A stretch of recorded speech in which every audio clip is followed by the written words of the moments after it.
Hey y'all, I'm Lana Love, and you are watching my iHeartRadio Ask Anything Chat. Thank you so much to Romeo and to Most Requested Live for having me on today to talk about my new song, Lost Boys, with Wu-Tang Clan's Ghostface Killah. Let's go, let's dive in. Cool, so the first question is from Christy from Mount Juliet, Tennessee, and she says, did you know Ghostface prior to Lost Boys? How did you meet him and get him on the song? Hi Christy, thank you so much for tuning in today. I met Ghostface at a really pivotal time in my life, and no, I did not know him prior to doing the song. I met him about 2 years ago at the Chelsea Hotel, and I was serving tables actually. I was actually serving them champagne, and the Wu-Tang Clan came in after the Tribeca Film Festival to celebrate. And I remember going up to Ghostface and he was like, yo, give me some champagne. And I was like, not having it. And I was like, you can say please. And he was like, oh, mommy, okay. And then gave me a 20 in cash. And I was like, oh, I can like do this to all the Wu-Tang Clan members. So I would like go around and be like, you can be nice. And I actually got several 20s that evening. And they happened to have a piano at the Chelsea Hotel. So RZA hopped on the keys and was doing spoken word, and like it was just this really cool jam session. Someone whipped out a harp, my friend Lana, who's now my friend, and we all started jamming. And then one of the women who lives at the Chelsea Hotel said, hey, Lana has to perform. She actually jumped up on top of the piano like a drunken mermaid. And was like, Lana has to perform. And they were like, well, if she's making this big deal out of it, you need to do something. So I kind of thought my career as a singer was over in that moment, but you only get one shot. So I was like, all right, girl, you go on that piano and make it happen. And after that, they invited me to the studio, and that's when I played Ghostface, Lost Boys. And he was like, I'll jump on that. And I was like, okay, cool. So that's how I met him. All right, next question. Michelle from Nashville, Tennessee. Name the other 6 members of the Wu-Tang Clan. Michelle, you're putting me on blast, girl. Hi. Nice to, I would say meet you, but video meet you. Okay. So obviously Ghostface. RZA, Jizza, Raekwon, You God, Master Killah, Inspector Deck, ODB, RIP. That's like, there's more than 6, so I'm just gonna end while I'm ahead. Okay, Mary from New York City. Hi, Mary. What is the main inspiration for Sorry I'm Human? What was the recording process like, and is the final product like anything you imagined when you first started writing? If not, what are the differences? This is such a great question, thank you. So I'll just go one by one. So what is the main inspiration for Sorry I'm Human? The main inspiration is really just life. I lived a lot of life. It was a 3-year process, and I really wanted to talk about all the parts of myself that I wasn't cool with. And I knew that if I shined a big shiny light on them, that I would have to come to terms with it in some way. And so I think I really wanted to like expose those dark parts. This album is absolutely about shadow work. Like if I were to just use one word to describe it, it would be that. And what I learned in the process is that it wasn't actually my light that made me strong, it was my ability to see in the dark. So I hope you like it, and it's Purge album of the year, empaths will love it, narcissists will hate it. Okay, what was the process like, the recording process? So as you can imagine, I was semi 1 foot in rap world and in pop world. So I'm a pop singer, I'm a singer, But my collaborators were all in hip hop. So that means you start the session at 5 p.m., which really means like 6 or 7 or 8. And then you record in the studio until 9 o'clock in the morning. So a lot of times I would record my lead vocal at 4 a.m., which, you know, if you're a singer, that's not a real thing. But I really had no other choice. So we would make the beat that night, and then at like 4 a.m. I would record the lead. So that was what the process was like. I also don't do drugs or alcohol that much. So I was totally sober in the making of this, which kind of made it hard because it was really late. Okay, is the final product like anything you imagined when you first started writing? Not at all. I didn't know what I was doing. I was just like, oh, that sounds good. I think I always referenced FKA Twigs because I thought she just had something so interesting and like theatrical. I referenced Lady Gaga a lot, but mostly visually, sonically too. Sonically, I would say Taylor Swift's Reputation album is what I took a lot of inspiration off of. So the difference is that I didn't have any preconceived notion when we were making it, and I really tried not to be honest. Next is Ellen from New York City. Hi, Ellen. If your music had a signature scent, what would it smell like? Ooh. It would definitely be musky. Okay, moving on. Sean from Knoxville, Tennessee. Is Lana Love your real name or stage name? So it's both. My name is actually Elena, but it's spelled A-L-A-N-A, so everyone called me Alana. So I was like, chop off the A, let's make it easy for everyone, let's have less syllables, and so that everyone can remember it. And then Love is a chosen name, and this is actually a quote from the Wu-Tang Clan documentary, I believe, that RZA said this, but I think it is the best definition I've heard of love. And it is, love is the highest elevation of understanding. And I really, really want to get to Mount Everest, baby. So I named myself Love so that I could figure it out. Okay, Casey from New York. Hi, Casey. What accessories would a Lana Love action figure come with? I don't think I've ever had anyone ask me this very poignant question. Thank you. Obviously, she would have lasers coming out of her tits.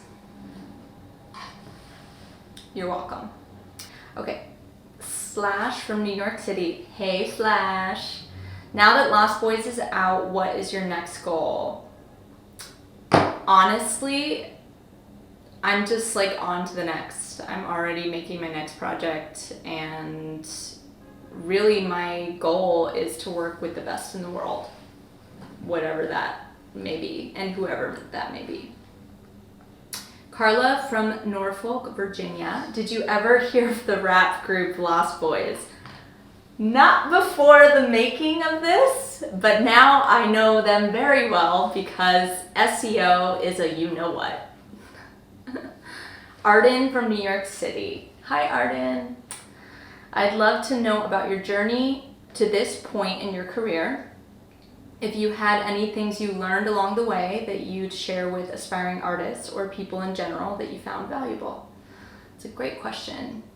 The journey has been long and arduous and continues, but I will say in the beginning I didn't know that I'd be making a pathway for myself, and I tried to follow other people, but really I think in the arts and in life in general you can't really follow anyone else's path. You just kind of have to forge the way yourself and try things. One thing I would tell like my younger self, or tell artists who are getting into this, is to just follow your gut. That's one thing I didn't do in the beginning, and it led me down a lot of windy paths, but really I knew from day one what would work and what wouldn't. So trust your gut.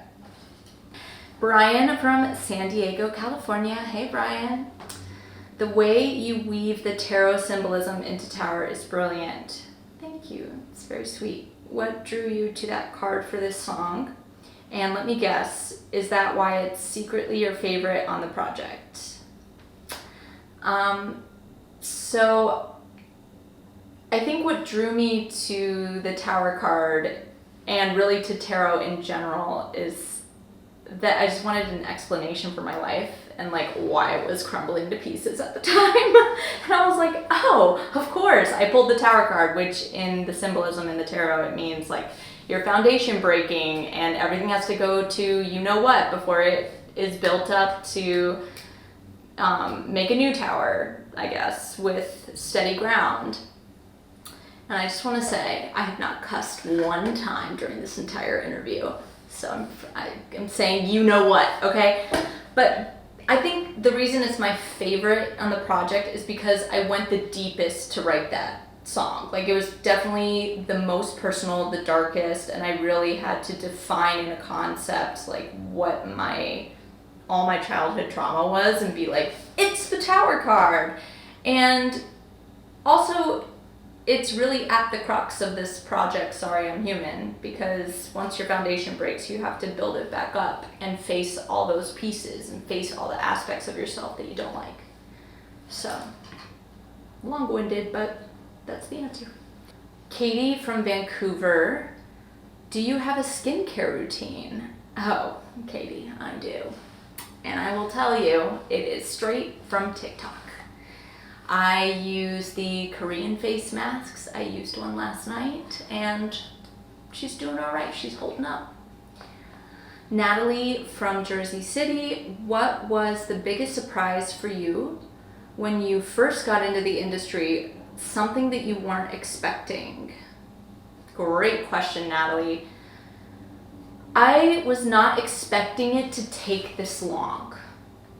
I didn't realize how that I wasn't going to make it overnight and how many different iterations of myself I would have to become to be in the position I'm in now. And I've got a even further way to go. So, Sarah from SLC, Utah. I don't know where that is. SLC, never heard of it. Oh, Salt Lake City. Hi, Sarah. Blonde moment. Okay, what is the best picture of yourself that you've ever seen? I don't know. I don't know. Maybe you could tell me. I really don't know. I have to think about that. I did take a picture with a llama recently, and his ears are like behind my head, and I'm gonna use it as a cover shot. So I think that's the best one for right now. Ilana from New York City. Hey Ilana. What inspires your music the most? The storytelling, emotions, etc., capturing a feeling? I think what inspires me the most is writing the song that I needed at the time. So at time, like music is timestamps to me of life, and it's kind of like a picture, and I like to be able to take something really large landscape photo and dial it down to like one word or one phrase. So I really always think in concepts, and I have to make something that I've never heard before and the song that I need at that moment. Terry from Atlanta, Georgia. Hey Terry. Lost Boys feels like it flips the script on traditional power dynamics. Was that intentional from the start, or did it evolve as you wrote it? Thank you for this very deep question. When I first wrote it, it was very one-sided, and it was actually just me, and Ghostface was not on it. And then when he said he wanted to hop on it, I was like, what should he say? And I kind of gave him a little bit of direction, and then he took it and, said what he wanted. And Lost Boys is really about giving an F you, right? I'm saying I don't F with you. And if I'm going to say that, then I want the male equivalent of that. And so I really wanted to have this like power dynamic, like divine feminine and divine masculine, both be represented in one song and not just have it be a one-sided FU. It's a dual-sided FU. So definitely evolved. Okay, Jane from Toronto. What is your most used app on your phone outside of text messages? Pokemon Go. Okay, next question. Joanne from Naples, Florida. My hometown. Hi, Joanne. What was the first CD and DVD you ever bought? Okay, this is also very embarrassing. It should have been Britney Spears, in all honesty. It should have been, but it wasn't. I begged my grandmother to get me the Chingy album, which kind of says a lot about me, to be honest, and the direction that I'm going in right now.